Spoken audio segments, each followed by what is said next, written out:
Hello everyone, हमारे channel में आपका स्वागत है। कैसे हैं आप लोग? आई होप अच्छे होंगे, आपकी तैयारी अच्छी चल रही होगी। जैसा कि आपको पता है कि होमगार्ड के लिए हम रोज 50 क्वेश्चन की एक श्रृंखला ला रहे हैं, जिसमें आज हम प्रैक्टिस सेट 3 देखेंगे। तो चलिए सबसे पहला क्वेश्चन देखते हैं। लोदी वंश का संस्थापक कौन था? बहलोल लोदी, सिकंदर लोदी, इब्राहिम लोदी या दौलत खान? तो लोदी वंश का संस्थापक कौन था? बहलोल लोदी। आप भी अपने जवाब कमेंट में बताते रहेंगे। आगे बढ़ते हैं। देखिए, बहलोल लोदी ने 1451 में लोदी वंश की स्थापना करी थी। यह दिल्ली सल्तनत का पहला अफगान शासक था और उसने अपने नाम के सिक्के बहलोली सिक्के भी चलाए। ठीक है, तो ये जो एक्स्ट्रा फैक्ट है आप इनको भी नोट करते चलेंगे, क्योंकि इनसे भी क्वेश्चन बन सकता है। जैसे ये पूछ सकता है कि लोदी वंश की स्थापना कौन से वर्ष में की गई थी, तो 1451 में। ठीक, और दिल्ली सल्तनत का पहला अफगान शासक कौन था, तो ये भी आपसे पूछ सकता है, बहलोल लोदी, है ना। चलिए आगे बढ़ते हैं। कावेरी जल विवाद किन दो राज्यों के बीच है? मध्य प्रदेश और महाराष्ट्र, कर्नाटक और तमिलनाडु, केरल और कर्नाटक, आंध्र प्रदेश और तेलंगाना। ठीक, कावेरी जल विवाद है कर्नाटक और तमिलनाडु के बीच में। देखिए, यह विवाद मुख्य रूप से कर्नाटक और तमिलनाडु राज्यों के बीच 100 साल से भी ज्यादा पुराना है। और कावेरी नदी को हम लोग और क्या बोलते हैं? दक्षिण भारत की गंगा बोलते हैं। ये आपके लिए महत्वपूर्ण है ना। क्यों? इसकी पवित्रता के कारण। और विवाद का मुख्य कारण क्या है? वर्षा के पानी के बंटवारे को लेकर सिंचाई की जरूरतों को पूरा करना। चलिए आगे बढ़ते हैं। सिजदा और पैबोस प्रथा किसने शुरू करी? इल्तुतमिश, बलबन, अलाउद्दीन और मोहम्मद तुगलक। तो सिजदा और पैबोस की प्रथा शुरू की थी बलबन ने।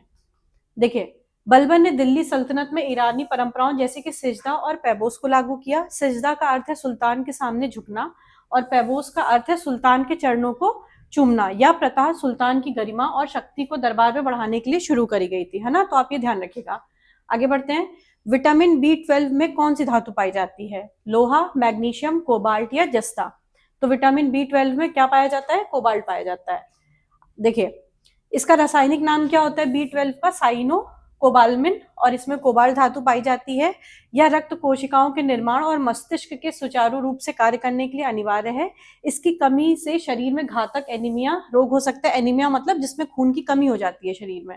ठीक है, आगे बढ़ते हैं। फाहयान किसके शासन काल में भारत आया था? चंद्रगुप्त मौर्य, हर्षवर्धन, चंद्रगुप्त द्वितीय या कनिष्क? तो फाहियान भारत आया था चंद्रगुप्त द्वितीय के काल में। ठीक, आगे बढ़ते हैं। खजुराहो के मंदिर किसने बनवाए थे? चोल, पल्लव, चंदेल और गुप्त ने। तो खजुराहो के मंदिर बनवाए थे चंदेल शासकों ने। देखिए, मध्य प्रदेश के छतरपुर जिले में स्थित इन मंदिरों का निर्माण चंदेल शासकों ने करवाया था। ये मंदिर हिंदू और जैन धर्म से संबंधित हैं और अपनी वास्तुकला के लिए प्रसिद्ध हैं। खजुराहो मंदिर को यूनेस्को की विश्व धरोहर सूची में भी शामिल किया गया है। ठीक है, आगे बढ़ते हैं। भारत का राष्ट्रपति बनने के लिए न्यूनतम आयु क्या होनी चाहिए? 25 वर्ष, 30 वर्ष, 35 वर्ष या 40 वर्ष? तो भारत का राष्ट्रपति बनने के लिए न्यूनतम आयु होनी चाहिए 35 वर्ष। देखिए, भारतीय संविधान के अनुच्छेद 58 के तहत राष्ट्रपति पद के लिए न्यूनतम आयु 35 वर्ष होनी चाहिए और उम्मीदवार को भारत का नागरिक होना चाहिए और लोकसभा सदस्य बनने की योग्यता भी रखनी चाहिए। ये फैक्ट आपके लिए महत्वपूर्ण है। ठीक है, कि वो भारत का नागरिक होना चाहिए और लोकसभा सदस्य बनने की योग्यता होनी चाहिए उसमें। और राष्ट्रपति का कार्यकाल कितने वर्षों का होता है? 5 वर्षों का होता है। आगे बढ़ते हैं। मिसाइल मैन ऑफ इंडिया किसको कहा जाता है? सीवी रमन, होमी जहांगीर भाभा, एपीजे अब्दुल कलाम या विक्रम साराभाई? तो मिसाइल मैन ऑफ इंडिया बोलते हैं एपीजे अब्दुल कलाम को। देखिए, डॉक्टर एपीजे अब्दुल कलाम ने भारत की मिसाइल और अंतरिक्ष कार्यक्रम को नई ऊंचाइयों तक पहुंचाया। इन्होंने अग्नि और पृथ्वी जैसी मिसाइलों के विकास में प्रमुख भूमिका निभाई। वो भारत के 11वें राष्ट्रपति के रूप में भी देश की सेवा कर चुके हैं। आगे बढ़ते हैं। सफेद हाथियों का देश किसे कहा जाता है? भारत, म्यांमार, थाईलैंड या लाओस? तो सफेद हाथियों का देश किसको कहते हैं? थाईलैंड को। देखिए, थाईलैंड को सफेद हाथियों की भूमि के रूप में जाना जाता है। यहाँ सफेद हाथियों को बहुत पवित्र माना जाता है। यह राजकीय शक्ति का प्रतीक है। प्राचीन काल में राजाओं की समृद्धि का आकलन उनके पास मौजूद सफेद हाथियों की संख्या से होता था। और भारत में भी राष्ट्रीय विरासत पशु किसको कहा जाता है? वो हाथी को ही बोला जाता है ना। तो आप ये भी ध्यान रखेंगे, क्या? राष्ट्रीय विरासत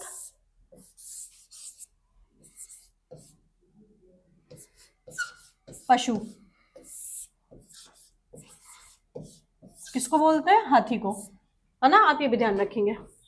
चलिए आगे बढ़ते हैं। राष्ट्रपति अपना त्यागपत्र किसको सौंपता है? प्रधानमंत्री, लोकसभा अध्यक्ष, मुख्य न्यायाधीश या उपराष्ट्रपति? तो राष्ट्रपति अपना त्यागपत्र सौंपता है उपराष्ट्रपति को। ठीक है, इसका एक्सप्लेनेशन देखते हैं। भारत का राष्ट्रपति अपना त्यागपत्र उपराष्ट्रपति को संबोधित करते हुए सौंपता है। राष्ट्रपति इसकी सूचना लोकसभा अध्यक्ष को देता है। उपराष्ट्रपति इसकी सूचना लोकसभा अध्यक्ष को देता है। इस प्रकार उपराष्ट्रपति अपना त्यागपत्र किसको सौंप देता है? राष्ट्रपति को सौंपता है। ठीक है, आगे बढ़ते हैं।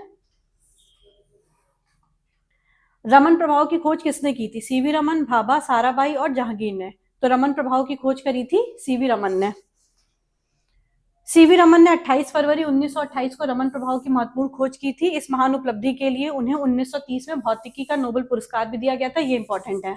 और भारत का पहला नोबेल पुरस्कार किसको दिया गया था? रविन्द्रनाथ टैगोर जी को 1913 में उनकी कृति गीतांजलि के लिए। यानी कि सबसे पहले जो नोबेल पुरस्कार किसी भारतीय को दिया गया था वो साहित्य में दिया गया था। ठीक है, और फिर 1930 में इनको दिया गया। इस खोज की याद में ही प्रतिवर्ष 28 फरवरी को राष्ट्रीय विज्ञान दिवस मनाया जाता है। आपके लिए ये महत्वपूर्ण है कि राष्ट्रीय विज्ञान दिवस कब मनाया जाता है? 28 फरवरी को मनाया जाता है। आगे बढ़ते हैं। पोंगल किस राज्य का त्योहार है? केरल, तमिलनाडु, आंध्र प्रदेश या कर्नाटक? तो पोंगल त्योहार है तमिलनाडु का। पोंगल तमिलनाडु का एक प्रमुख फसल उत्सव है जो 4 दिनों तक मनाया जाता है। यह मकर संक्रांति के समय सूर्य देव को धन्यवाद देने के लिए मनाया जाता है। इस दौरान विशेष रूप से मिट्टी के बर्तनों में नए चावल से पोंगल बनाया जाता है। ठीक है, आगे बढ़ते हैं। हीरे की चमक होती है किस कारण से? परावर्तन के कारण, अपवर्तन के कारण, पूर्ण आंतरिक परावर्तन के कारण या इनमें से कोई नहीं? तो हीरे में चमक होती है पूर्ण आंतरिक परावर्तन के कारण। देखिए, हीरे का अपवर्तनांक बहुत अधिक होता है जिससे प्रकाश की किरणें इसके अंदर बार बार टकराती रहती हैं। इस प्रक्रिया को क्या बोलते हैं? पूर्ण आंतरिक परावर्तन कहा जाता है, जिससे कि हीरा अत्यधिक चमकदार दिखाई देने लगता है। ठीक, और हीरे को विशेष रूप से तराश कर इसकी चमक को और ज्यादा बढ़ाया जाता है। आगे बढ़ते हैं।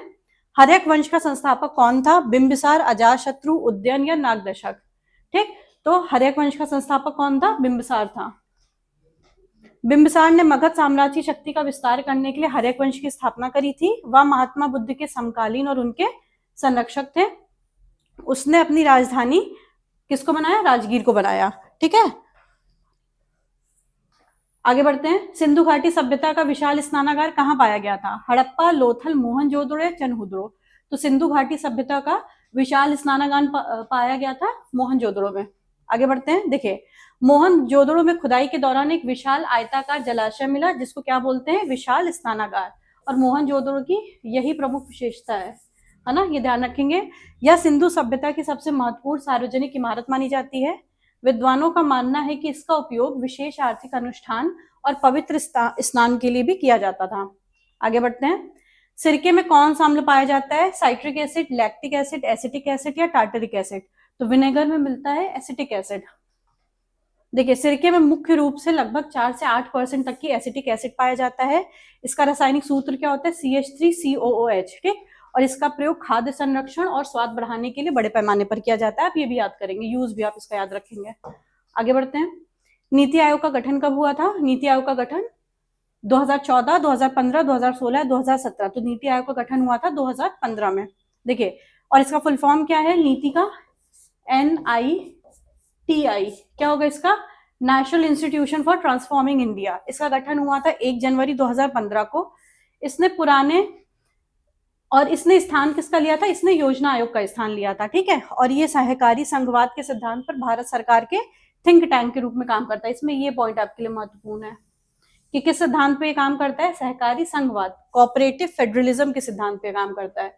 ठीक, क्या है ये? भारत का थिंक टैंक। ठीक है, और जो प्राइम मिनिस्टर होते हैं भारत के या जो प्रधानमंत्री होते हैं वो इसके पदेन अध्यक्ष होते हैं। आगे बढ़ते हैं। ताजमहल का डिजाइन किसने तैयार किया था? उस्ताद ईसा, शाहजहां, अकबर या जहांगीर ने?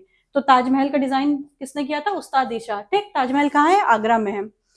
ताजमहल का मुख्य डिजाइन उस्ताद अहमद लाहौरी और उस्ताद ईसा द्वारा तैयार किया गया था। इसका निर्माण मुगल बादशाह शाहजहां ने अपनी बेगम मुमताज महल की याद में करवाया था।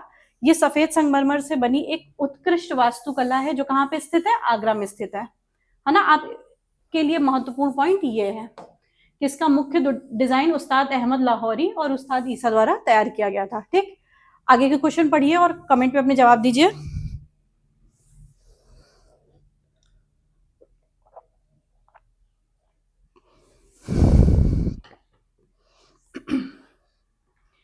पृथ्वी के सबसे निकट का तारा कौन सा है? ध्रुव तारा, प्रोक्सिमा सेंटोरी, सूर्य या सीरियस? तो पृथ्वी के सबसे निकट का तारा है सूर्य। देखिए सूर्य भी एक तारा है और ये पृथ्वी के सबसे निकटतम स्थित है।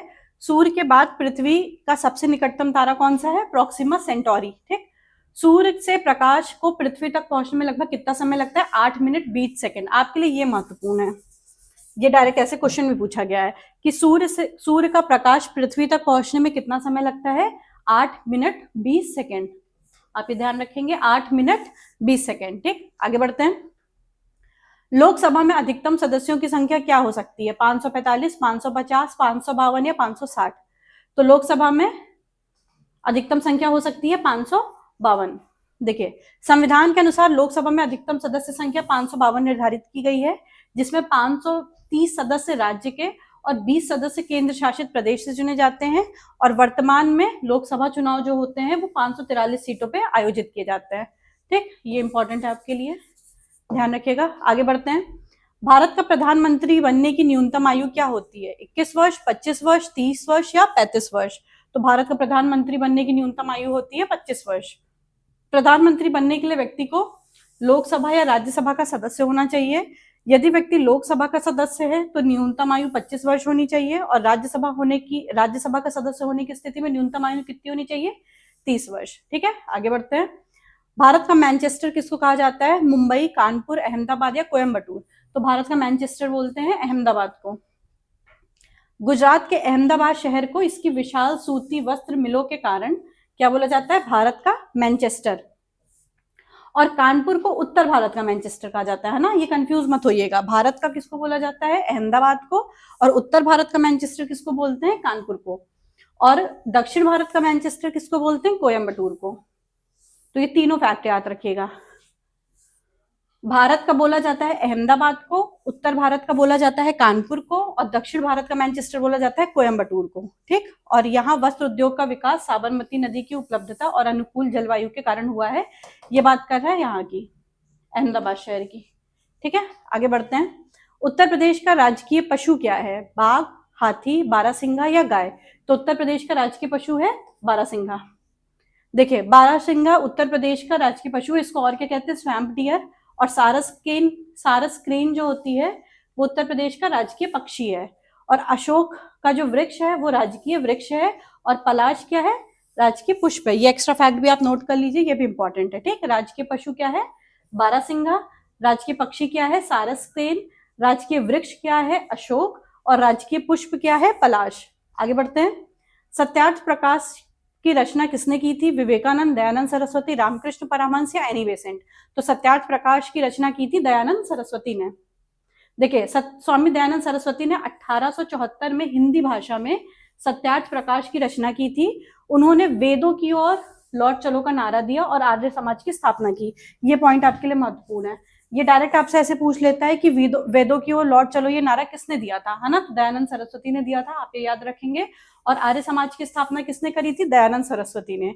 ये पुस्तक सामाजिक कुरीतियों के विरुद्ध और वेदों के ज्ञान के प्रचार के लिए लिखी गई थी। ठीक है, आगे बढ़ते हैं। कर्क रेखा भारत के किस राज्य से नहीं गुजरती है? गुजरात, राजस्थान, त्रिपुरा या उड़ीसा? तो कर्क रेखा उड़ीसा से होकर नहीं गुजरती है। देखिए कहाँ कहाँ से होकर गुजरती है।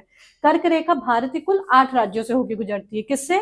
गुजरात, राजस्थान, मध्य प्रदेश, छत्तीसगढ़, झारखंड, पश्चिम बंगाल, त्रिपुरा, मिजोरम। ठीक, कहाँ से होकर नहीं गुजरती? उड़ीसा से होकर नहीं गुजरती है। ठीक, आगे बढ़ते हैं। और उड़ीसा है कहाँ स्थित? तो कर्क रेखा के दक्षिण में स्थित है। आगे बढ़ते हैं। विश्व पर्यावरण दिवस कब मनाया जाता है? 5 जून, 11 जुलाई, 16 सितंबर या 22 अप्रैल को? तो विश्व पर्यावरण दिवस मनाया जाता है 5 जून को। पर्यावरण संरक्षण के प्रति वैश्विक जागरूकता फैलाने के लिए हर साल 5 जून को मनाया जाता है। और विश्व जनसंख्या दिवस कब मनाया जाता है? 11 जुलाई को। और ओजोन परत के संरक्षण के लिए विश्व ओजोन दिवस कब मनाया जाता है? 16 सितंबर को। ये एक्स्ट्रा पॉइंट भी आप याद रखेंगे। चलिए आगे बढ़ते हैं। किसे शिलालेखों का जनक कहा जाता है? चंद्रगुप्त मौर्य, बिंदुसार, अशोक या कनिष्क? ये बोलते हैं शिलालेखों का जनक किसको कहते हैं? अशोक को। आगे बढ़ते हैं। देखिए सम्राट अशोक भारत के पहले शासक थे जिन्होंने शिलालेखों के माध्यम से प्रजा से संवाद किया या प्रजा तक अपना संदेश पहुंचाया। उनके शिलालेख मुख्य रूप से ब्राह्मी, खरोष्टी और ग्रीक लिपियों में लिखे गए थे। ठीक, और इन शिलालेखों का उद्देश्य था बौद्ध धर्म के धम्म का प्रचार करना, ठीक। और इससे पहले वाले क्लासेस में भी हम ये जान चुके हैं कि धम्म क्या था, ये एक तरीके से कोड ऑफ कंडक्ट था, जिसमें ये बताया जाता था कि हमें लोगों से व्यवहार कैसे करना है, लोगों में मतलब माता पिता से कैसे करना है, वृद्धों से कैसे करना है, प्रजा से कैसे करना है, या बाकी लोगों से व्यवहार कैसा करना है, ठीक है। ये क्या था, धम्म, कोड ऑफ कंडक्ट।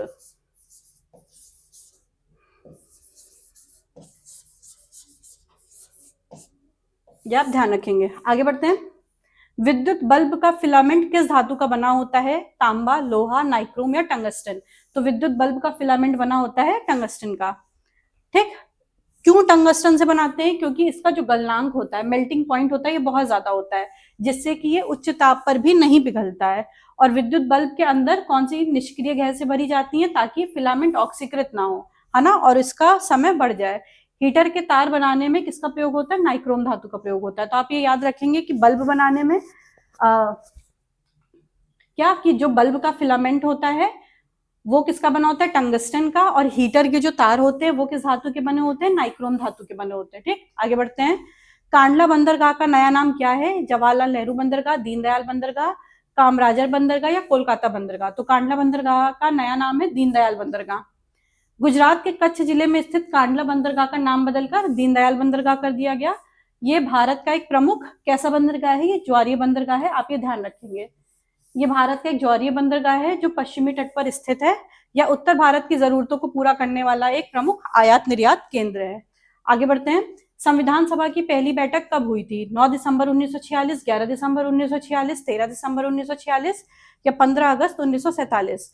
तो संविधान सभा की पहली बैठक हुई थी 9 दिसंबर 1946 को। देखिए, इसकी पहली बैठक 9 दिसंबर 1946 को नई दिल्ली के काउंसिल चैम्बर के पुस्तकालय भवन में हुई थी, और अस्थायी अध्यक्ष इसको चुना गया था डॉक्टर सच्चिदानंद सिन्हा को। और फिर 2 दिन बाद 11 दिसंबर 1946 को डॉक्टर राजेंद्र प्रसाद को स्थायी अध्यक्ष चुन लिया गया था। आगे बढ़ते हैं। विटामिन डी का सबसे बड़ा प्राकृतिक स्रोत क्या है, दूध, अंडा, सूर्य का प्रकाश या हरी सब्जियां। तो विटामिन डी का सबसे बड़ा प्राकृतिक स्रोत है सूर्य का प्रकाश। देखिए, सूर्य की पराबैंगनी किरणें त्वचा के संपर्क में आने पर शरीर में विटामिन डी का निर्माण करती हैं, और इसकी कमी से बच्चों में कौन सा रोग होता है, रिकेट्स, और वयस्कों में क्या होता है, ऑस्ट्रोमलेशिया। और विटामिन डी का सोर्स क्या होता है, अच्छा, मछली का तेल या कॉड लिवर ऑयल, ठीक है, जो विटामिन डी का एक समृद्ध स्रोत होता है। आगे बढ़ते हैं। विश्व का सबसे गहरा गर्त कौन सा है, मैरियाना गर्त, जावा गर्त, सुंडा गर्त या टोंगा गर्त। तो विश्व का सबसे गहरा गर्त है मैरियाना गर्त। मैरियाना गर्त दुनिया का सबसे गहरा समुद्री स्थान है, जो कहां पर स्थित है, प्रशांत महासागर में। इसकी गहराई लगभग 11,022 मीटर यानी कि लगभग 11 किलोमीटर है।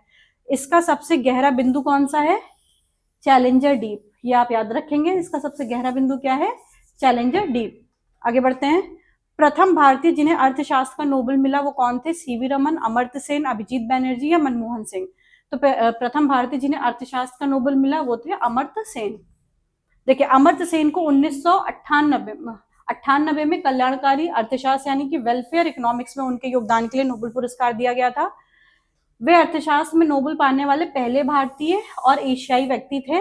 भारत सरकार ने फिर उनको 1999 में भारत रत्न से भी सम्मानित किया था। आगे बढ़ते हैं। किस शहर को भारत का सिलिकॉन वैली कहा जाता है, पुणे, नोएडा, बैंगलोर। यहाँ पे आप कुछ और कर लीजिए ना, अमरावती कर लीजिए इसको।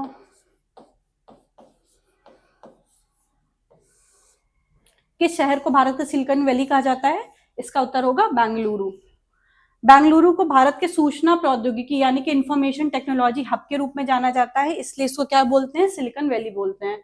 ये कर्नाटक की राजधानी और अपनी सुखद जलवायु के लिए भी प्रसिद्ध है, और इसको क्या बोलते हैं, गार्डन सिटी ऑफ इंडिया या भारत का बगीचा, ठीक, ये ध्यान रखेंगे। आगे बढ़ते हैं।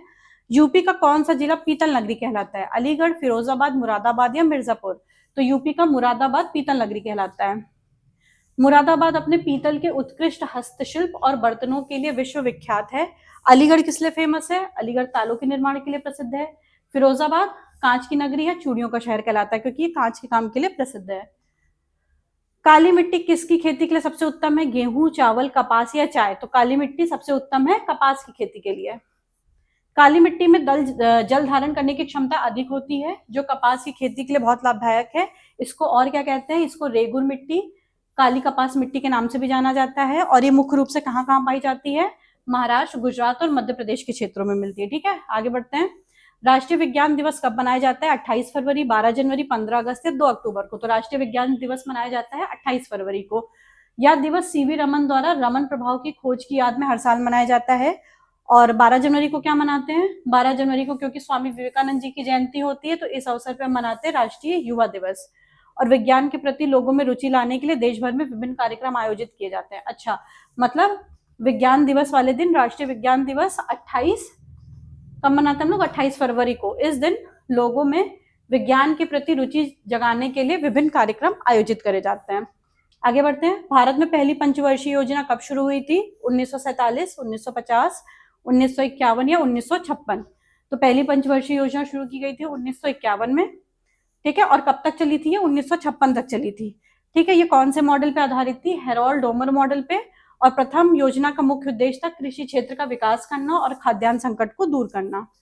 देखिए आगे बढ़ते हैं। हीराकुंड बांध किस नदी पर स्थित है? गंगा, यमुना, महानदी या कावेरी? तो हीराकुंड बांध स्थित है महानदी पर। और ये कौन से राज्य में है? ये उड़ीसा राज्य में महानदी पर बना हुआ है। ये भारत का सबसे लंबा बांध है, जिसकी कुल लंबाई कितनी है? 25.8 किलोमीटर। और यह बहुउद्देशीय परियोजना सिंचाई और बिजली उत्पादन के लिए भी बहुत महत्वपूर्ण है।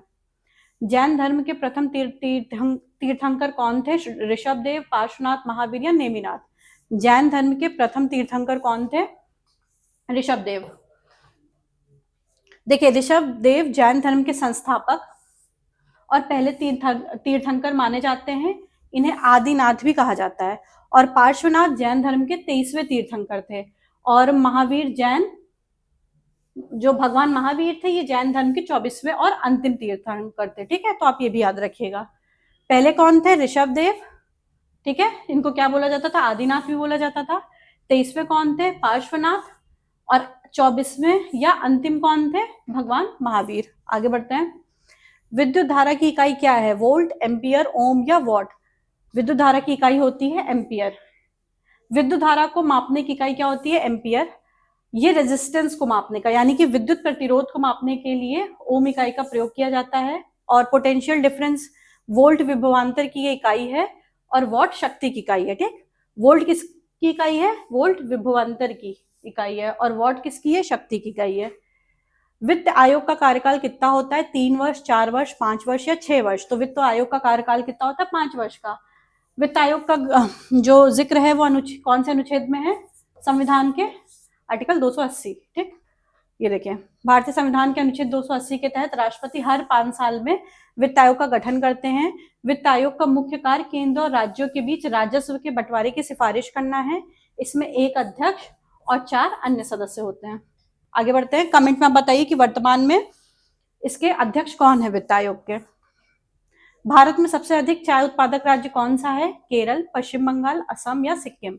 तो भारत में सबसे अधिक चाय उत्पादक राज्य है असम। असम भारत का सबसे बड़ा चाय उत्पादक राज्य, जहां देश की कुल चाय का लगभग आधा हिस्सा पैदा होता है। यहाँ की जलवायु और ढलान वाली भूमि चाय की खेती के लिए अत्यंत उपयुक्त है। दार्जिलिंग की चाय अपनी सुगंध और स्वाद के लिए दुनिया भर में प्रसिद्ध है। आगे बढ़ते हैं। पेंसिल की लेड किसकी बनी होती है? चारकोल की, ग्रेफाइट की, कोयले की या फास्फोरस की? तो पेंसिल की लेड बनी होती है ग्रेफाइट की। देखिए पेंसिल की लेड ग्रेफाइट और मिट्टी के मिश्रण से बनाई जाती है। ग्रेफाइट जो होता है ये कार्बन का ही एक अपरूप है जो विद्युत का सुचालक भी होता है। यह कागज पर घिसने पर काला निशान छोड़ता है, इसलिए इसका प्रयोग किसमें किया जाता है? लिखने में। भारत का राष्ट्रीय पुष्प कौन सा है? गेंदा, पलाश, कमल या चंपा? तो भारत का राष्ट्रीय पुष्प है कमल, ठीक है। और ये पवित्रता और ज्ञान का प्रतीक भी है। इसका उल्लेख भारतीय पौराणिक कथाओं और कलाओं में प्राचीन काल से ही मिलता आया है। इंसुलिन का प्रयोग किस बीमारी के उपचार में होता है? कैंसर, एड्स, मधुमेह या टीबी? तो इंसुलिन का प्रयोग होता है मधुमेह की बीमारी के उपचार में। इंसुलिन एक हार्मोन है जो रक्त में शुगर के स्तर को नियंत्रित करता है। पेनक्रियाज या अग्नाशय द्वारा पर्याप्त इंसुलिन न बनने पर व्यक्ति को क्या हो जाता है? मधुमेह या डायबिटीज या शुगर, जिसको हम आम बोलचाल की भाषा में कहते हैं, वो हो जाता है। मधुमेह के रोगियों को रक्त शर्करा समान रखने के लिए इंसुलिन के इंजेक्शन दिए जाते हैं। धुआंधार जलप्रपात किस नदी पर स्थित है? नर्मदा, ताप्ती, चंबल या बेतवा? तो धुआंधार प्रपात स्थित है नर्मदा नदी पर। देखिए यह प्रसिद्ध जलप्रपात मध्य प्रदेश के जबलपुर जिले में नर्मदा नदी पे स्थित है। संगमरमर की चट्टान के बीच से गुजरता हुआ पानी धुएं के समान दिखाई देता है, इसलिए इसको क्या बोलते हैं? धुआंधार। नर्मदा नदी मध्य प्रदेश की जीवन रेखा मानी जाती है। ठीक है, ये महत्वपूर्ण है आपके लिए, ये याद रखिएगा। आगे बढ़ते हैं। भारत की पहली महिला राज्यपाल कौन थी? सुचित्रा कृपलानी, सरोजिनी नायडू, विजय लक्ष्मी पंडित या एनी बेसेंट? तो भारत की पहली महिला राज्यपाल थी सरोजिनी नायडू। और कहाँ की ये राज्यपाल थी? उत्तर प्रदेश की थी ना, ये यूपी स्पेशल के लिए महत्वपूर्ण हो जाता है। देखिए, सरोजिनी नायडू स्वतंत्र भारत की पहली महिला राज्यपाल थी जिन्हें उत्तर प्रदेश का कार्यभार मिला था। उन्हें उनकी मधुर आवाज और कविताओं के लिए क्या बोलते थे? नाइटिंगेल ऑफ इंडिया भी कहा जाता था। और सुचित्रा कृपलानी भारत की पहली मुख्यमंत्री थी। ठीक है, ये भी महत्वपूर्ण है। कहाँ की मुख्यमंत्री बनी थी ये भी यूपी की ही बनी थी। आगे बढ़ते हैं। भारत में राष्ट्रपति शासन किस अनुच्छेद के तहत लगाया जाता है? 352, 356, 360 या 368? ठीक, तो भारत में राष्ट्रपति शासन लगाया जाता है 356 के तहत। देखिए, अनुच्छेद 356 के तहत किसी राज्य में संवैधानिक तंत्र के विफल होने पर राष्ट्रपति शासन लगाया जाता है। और अनुच्छेद 352 किससे रिलेटेड है? राष्ट्रीय आपातकाल से। और अनुच्छेद 360 वित्तीय आपातकाल, है ना। ये अभी तक एक भी बार नहीं लगाया गया भारत में। संविधान सभा की प्रारूप समिति के अध्यक्ष कौन थे? नेहरू, राजेंद्र प्रसाद, अंबेडकर या पटेल? तो संविधान सभा की प्रारूप समिति के अध्यक्ष थे डॉक्टर BR अम्बेडकर। ठीक, इस समिति का कार्य क्या था? संविधान के लिखित प्रारूप को अंतिम रूप देना। और डॉक्टर अंबेडकर को भारतीय संविधान का जनक भी कहा जाता है। ठीक है, आगे बढ़ते हैं। ठीक है, तो आज ये हमारे 50 क्वेश्चन की श्रृंखला पूरी होती है। इसके आगे के क्वेश्चन हम कल करेंगे। तो आप लोग प्रैक्टिस करते रहिए, ज्यादा से ज्यादा ये वीडियो देखिए ताकि आपको क्वेश्चंस के आंसर लर्न हो जाए। Thank you very much.